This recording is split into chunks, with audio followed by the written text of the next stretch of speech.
Look at that good-looking man right there. Up there he is too. What's up? How are you today, Mr. Derek Pearson? I am good, brother. How are you? Oh man, I don't know. I couldn't be better. I don't think. Talking to one of the MOGs of the world right here. How's it going? I like your Hall of Fame hat, bro. Yeah, every now and then you got to break them out. Yeah. You got to get them out. You got to get them out.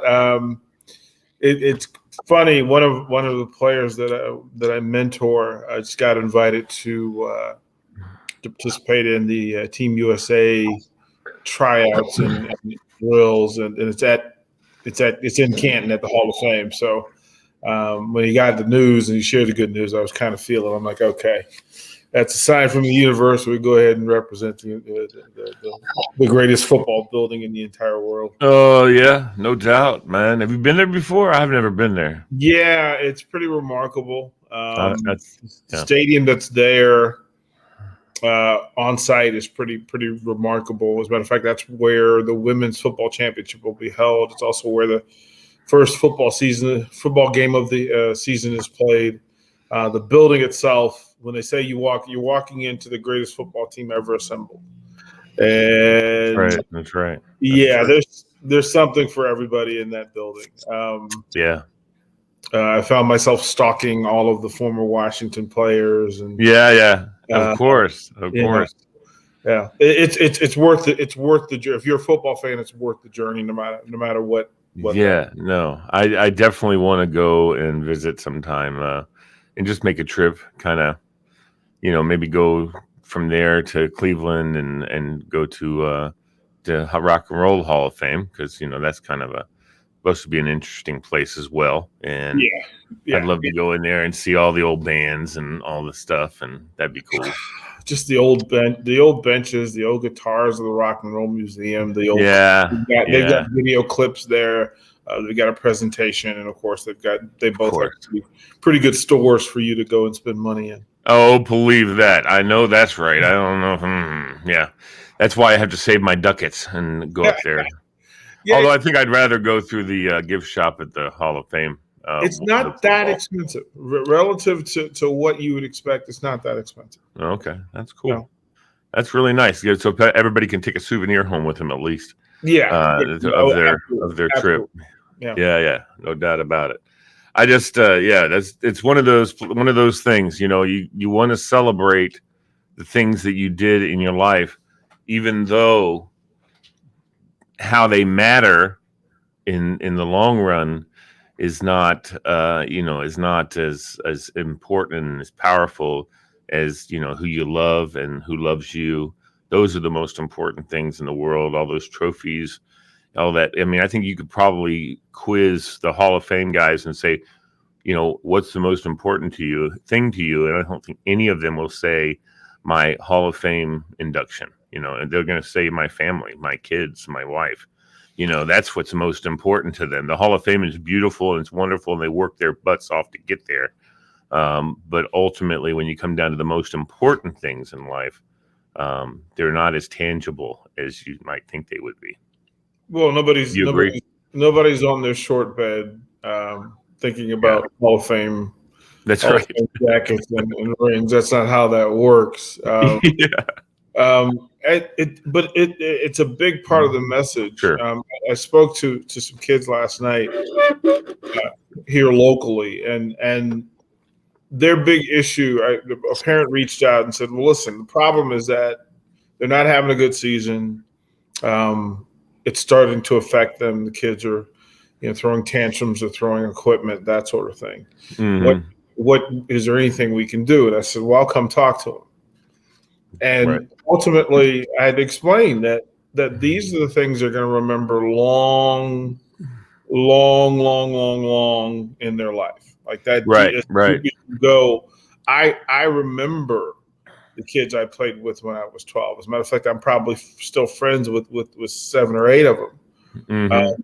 And I said, and that's 50 years ago. I'm like, you got to understand that these are important times, and for you to spend it focused on the game you play is one thing. What you Yeah. should be paying attention to is the guy next to you. You should be paying attention to the guy that pats you on the back when you make a good play, the guy that picks you up when you fall, the guy that has a kind word for you, because that's why we play the games. The other stuff gets lost in it, but family, friends, teammates, that's why you show up. And the thing that occurs to me is, and they don't want to hear, you say to the young people, I know you guys don't want to hear this, but what's going to happen is that someday you're going to look back and you're going to say, oh, I remember that horrible season I had, but I persevered and I made it through and I did my best, even though it seemed for naught. I just kept pushing forward. And, and that's something that you can really build on. I mean, you can build on the losses just like you can build on the wins. In fact, I would suggest, in being a coach yourself and knowing this, but I think you build on losses more than you build on wins. Do you think that's a fair assessment? I walk in this philosophy that growth requires friction. Yes, sir. Yes, sir. And that's not even just a sports thing. That's in a relationship thing. That's right. That's right. That's a life thing. Yeah, whatever that thing, you need friction. Now, some people become better at using that friction to propel forward, right, or to propel up. But the whole point of friction is for you to propel. You need to move. You need to move in order for friction to have value. With kids, sometimes that message is hard to pass because they're not emotionally mature. Like, that's just, you're asking for an alien not to be an alien. No, they're supposed to be immature emotionally and want what they want. But the best players that I've ever been around take lessons and losses and use them to propel forward. You can think of a million athletes who said, all of them. Look, this didn't work for me. Jordan getting cut in basketball. All of them, right, Derek? They all have it. Right? Wouldn't you say every single athlete has a time when they remember that they picked themselves up by the bootstraps and they continued on because they weren't going to let failure beat them. They weren't going to let a bad game or, these guys are professionals. You watch some of these professionals can't hit a basket to save their lives. They got games where they're putting them up and it's like nothing's going down, and that happens. But that's the part for kids, is to explain that not everybody does everything well. Yeah. That's not why we're there. That's not what we do. I mean, LeBron had to learn how to shoot jumpers. Jordan was not the 3-point shooter early in his career that he was later in life. Joe Theismann was told that he wasn't big enough to play quarterback, but then he goes to win a Super Bowl. You can go up and down the list of guys. Peyton Manning, you're not fast. Brady, you're not fast enough. You're not strong enough. All of those things, those frictions require that you become better and go forward with something else. Gary Clark was told he was not big enough to be a receiver in the NFL. That's right. Well, some 699 catches later, I think he used that to propel himself forward. John Riggins, we love John Riggins, but we forget that John Riggins quit. And they had to beg him to come back because he was going through a thing he didn't know how to process.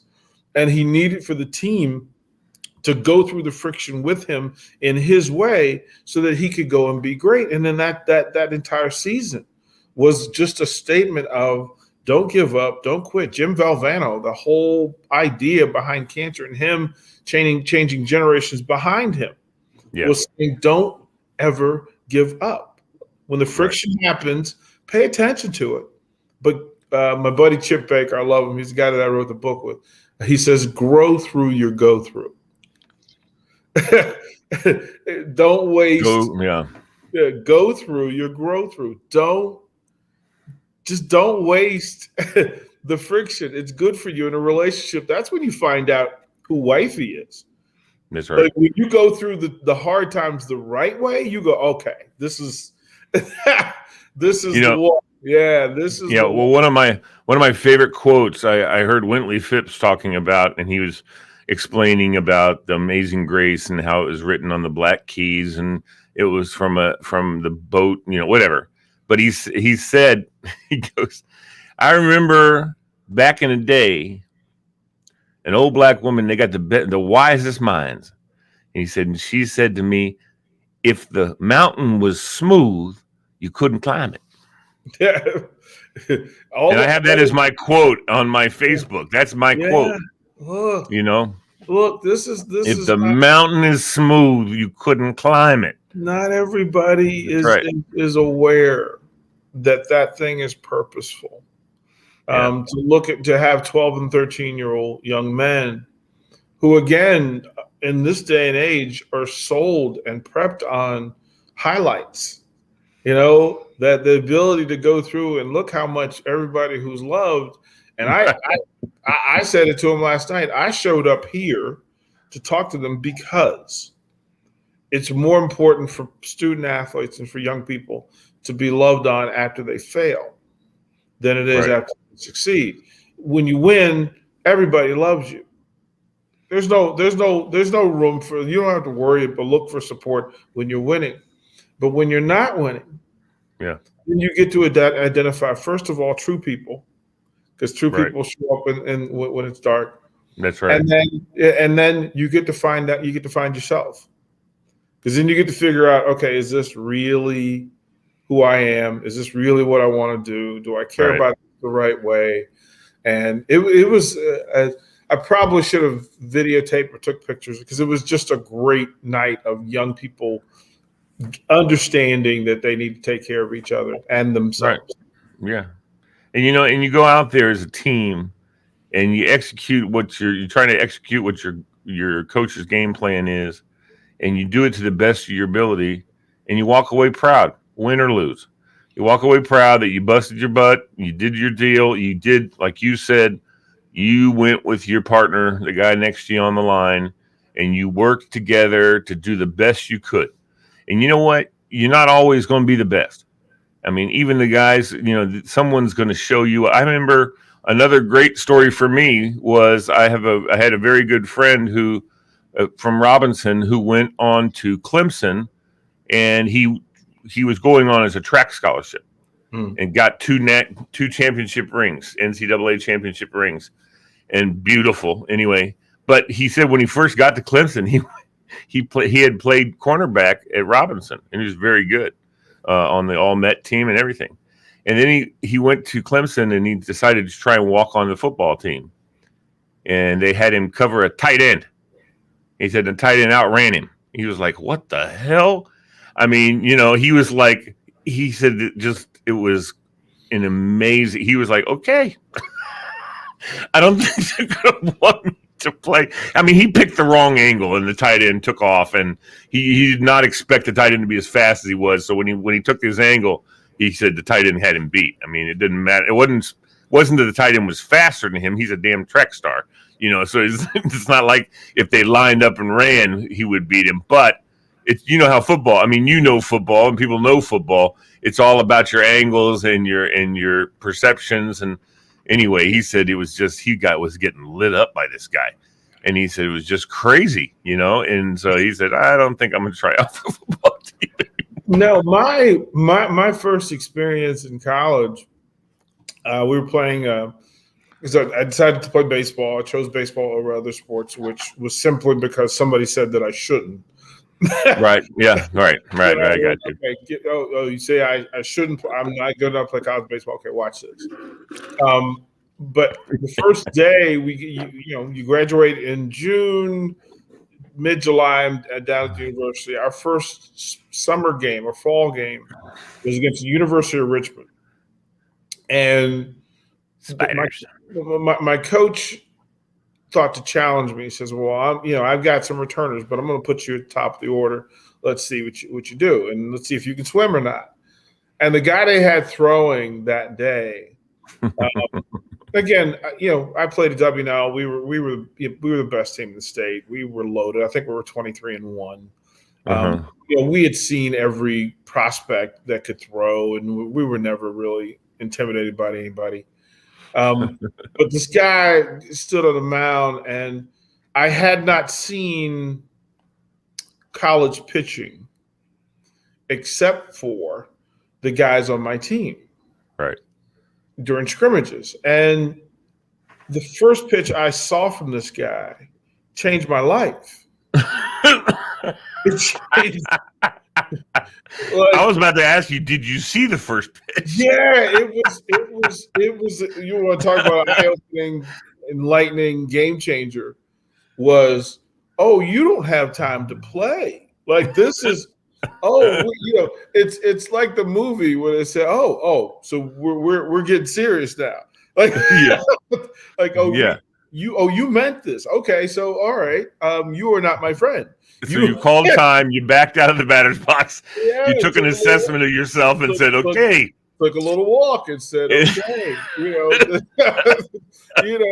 that's where you go. Okay, I grabbed some dirt and looked down at my third base coach and just kind of laughed, and he smiled at me, and he knew exactly the process. He knew what was going on in my head. And he goes, "Welcome to college, young man." And Exactly. we went to work. So all of that, but I also knew that I wanted that challenge. Right. I also knew that I was going to use that to get quicker with my hands. I knew that I was going to pay more attention to the pitches rather than just being good enough to get up there and swing the bat. So for anybody in what you do, the first time you do it, we're all brand new the first time we do it. Whatever that thing is. Whatever it is. That's right. Whatever it is. And then you get to figure out your place in it, what your place in it is going to be, and how you're going to get there. I went with my dad the other day to see a good friends of our son plays for Colgan High School down here. And one of the cool things is that he, as a freshman, is already verbally committed to Virginia Tech. They've already recruited him, and all that kind of stuff. And he's a pitcher. Although I haven't seen him pitch yet, but he's such a good batter. He plays in the field when he's not pitching. And he is a good batter. I mean, he hits every time he comes up to bat, just about. I mean, I saw him the other night. He hit one and they threw him out at first, but it was a burner. I mean, it was a burner hit. I mean, it was incredible. Anyway, he's a great kid and he's a big kid. His team is stacked, dude. Derek, I tell you right now, I've been to two of his games and I've seen two different pitchers they have. Both of them pitching 88, 90 mile an hour pitches. Which is just, and then they also both have some real good movement on the ball when they want to. And I'll watch and I go, what the holy crap? Especially when they throw one that's just a flat out fastball. I've not seen anybody hit one of their fastballs. Anything they try besides that goes, I've seen some hits, but not too many. They've shut out. Both games were shutouts.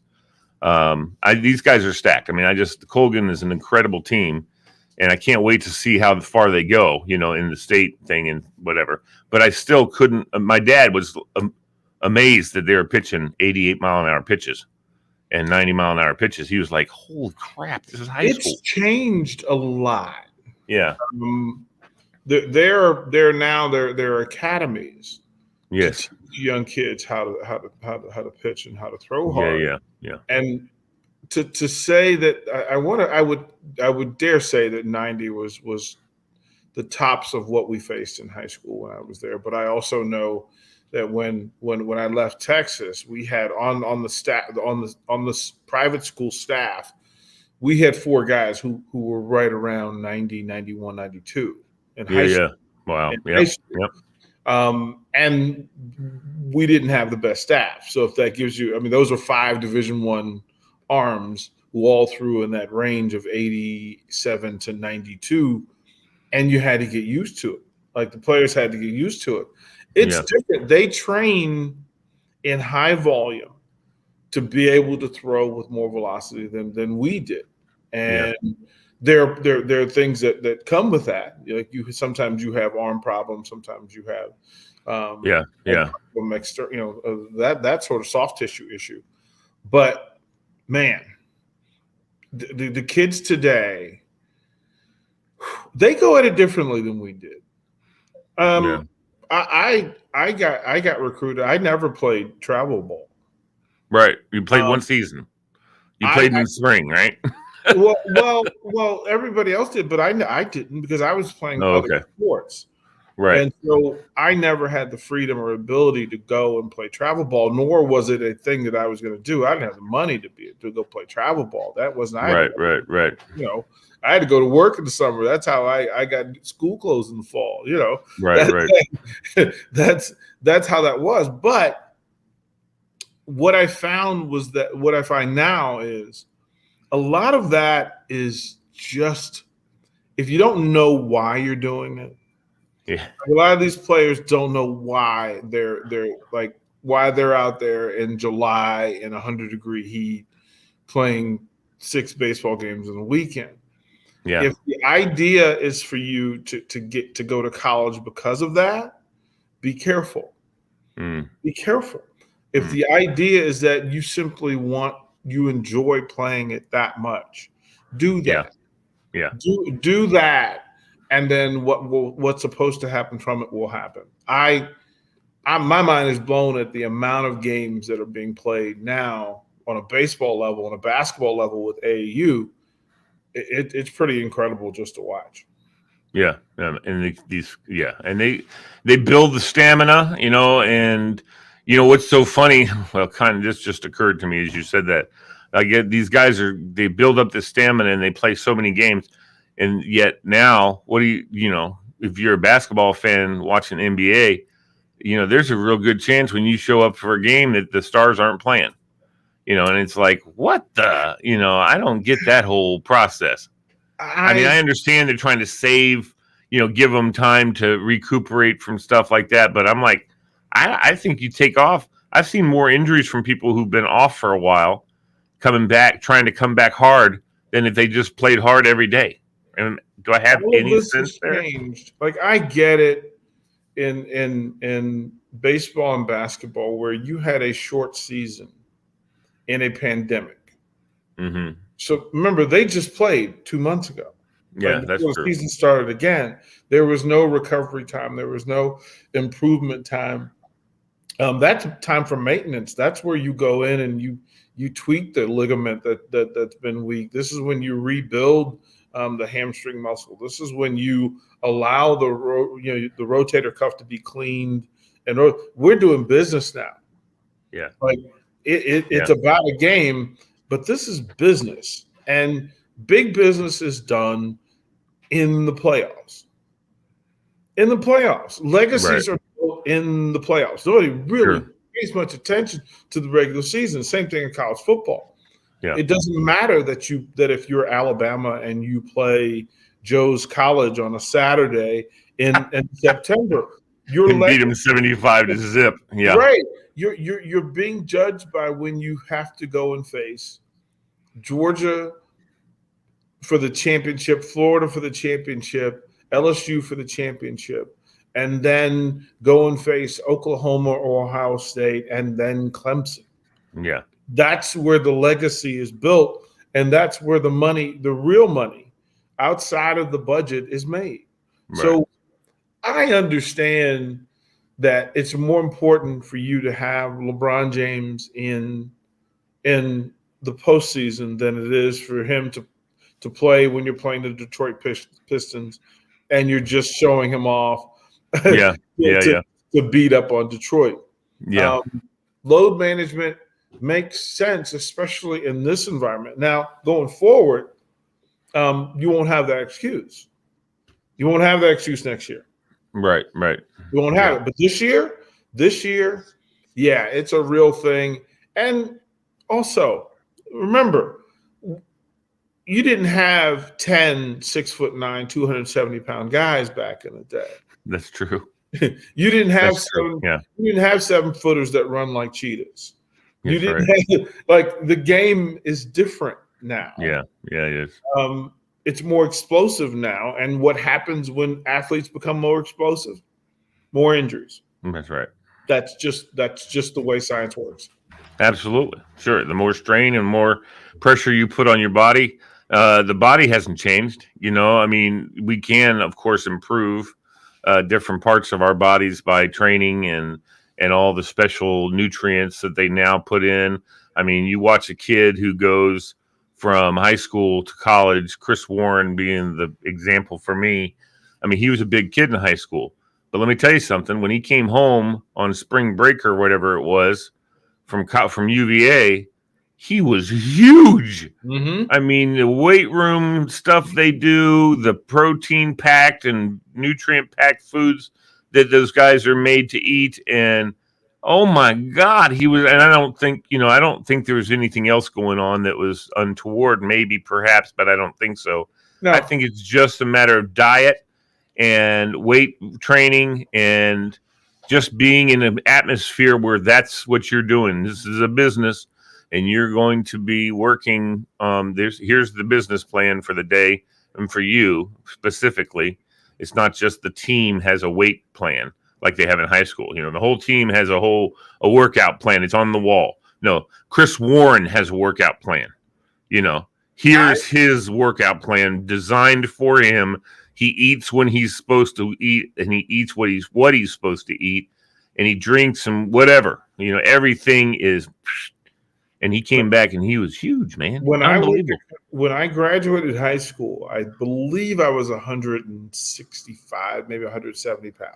Wow. Yeah. Which is why some big programs said, well, we think we can use you. We're just not sure you're going to be big enough. Yeah. Baseball, that wasn't an issue. At 165, 170 pounds, it didn't matter. But when I got to school, and you got that meal plan, that lunchroom where you can have food. And again, I ate much better in college than I did in high school. I ate much better. Look, I wasn't raised with money. Wait a minute, I'm going to get all the meals I want and food to take back to my room. Oh my goodness gracious! And then I didn't have a full weight set in my house. So when I got to college, I could work out every day. And remember, as much as you talk about it, you spend fewer hours at school in college than you do in high school. Yeah, so those additional hours I spent exercising. After I got down there in July, I came home right before the fall season was going to start. And I got on Greyhound and I went from Richmond to back home. And my mom was parked. And I saw her before she saw me, and I walked up to the car and told her to unlock. She didn't recognize you. And she said, "Who is this grown man? Who is this grown man standing at my door? Yeah. Like, who is this?" And she goes, "Oh my goodness!" And she goes, "Oh, I can't wait for you to see your father. Like, he's going to lose his mind," because I had gone in a very short period of time. I probably put on 15 pounds pretty quickly. Yeah. I look different, and it's the norm. It really is the norm. It's a transition that has to happen, but you also got to prepare for that. Like, I was like, wait a minute, I got muscles. What is going on here? Like, I didn't know what to do with that. It was like my dad, his first year of college, grew 6 inches. Yeah. I mean, he went away from high school. He went away from home. Actually, he grew some in high school because his family's all from Texas, and they're all there in Texas. Everybody's there in Texas. His dad got a job in Baltimore my dad's senior year of high school. So his senior year was in Baltimore, and I'm sure he did grow a little bit his senior year. But then he went straight from there back to Sam Houston State University to play football. I mean, he didn't play football. He's a military ROTC guy. But anyway, so he went back to Sam Houston State University, and he grew another 4 or 5 inches. And when he went home that year, he was walking by people who didn't recognize him. They didn't know who the hell he was. It's like, where'd that 5'9" kid, that little 5'9" kid, where'd he go? And now we got a 6'3" guy walking around, 6'2", 6'3", and it's like, that's you, Chuck? Charlie Bob, whatever they call it. Charlie. That's how it works. Yeah, it's crazy. And that didn't really have anything to do with, like these special meal plans and stuff. That was just biological. He just grew David because Robinson he grows. Did that thing. David Robinson he left Woodbridge High School at 6'7", and then as a freshman at Naval Academy, he was 6'10 and a half. So yeah. And then he did submarines. Yeah, well, that's why they knew that before they figured out he was going to be too tall to be in the submarines. Yeah. Exactly. Anyway, all right. Well, this has been a great show, Derek. Thank you so much, man. I mean, it's been fantastic. We want to say hi to Bubba Almany and Tora Arsala, who were watching today. And Derek, you're the best, man. I appreciate you, brother. And you're one of my favorite people. I look forward to Tuesdays. I will be in Virginia next Wednesday. Man, let's get together for sure. Next Wednesday, book signing tour will be Virginia side, Kilroy's next Thursday night, 7:00. Kilroy's up in what you call it? Springfield. Yep. Up in Springfield, right? Okay. On tomorrow and on Wednesday. I'll be there next Thursday. Next Thursday. Yes, sir. I'm gonna write that down. Thursday, Derek, the man. The man will be in town. Yes, sir. On Thursday. I'm coming to see you, bro. And get a book. Outstanding. How many people come with? How many other authors are there? 3. 3? Yeah. Outstanding. I'm looking forward to it, my friend. Looking forward to it, brother. Good to see you. Take care. Good to see you. All right. Look forward. Bye. Bye. Do.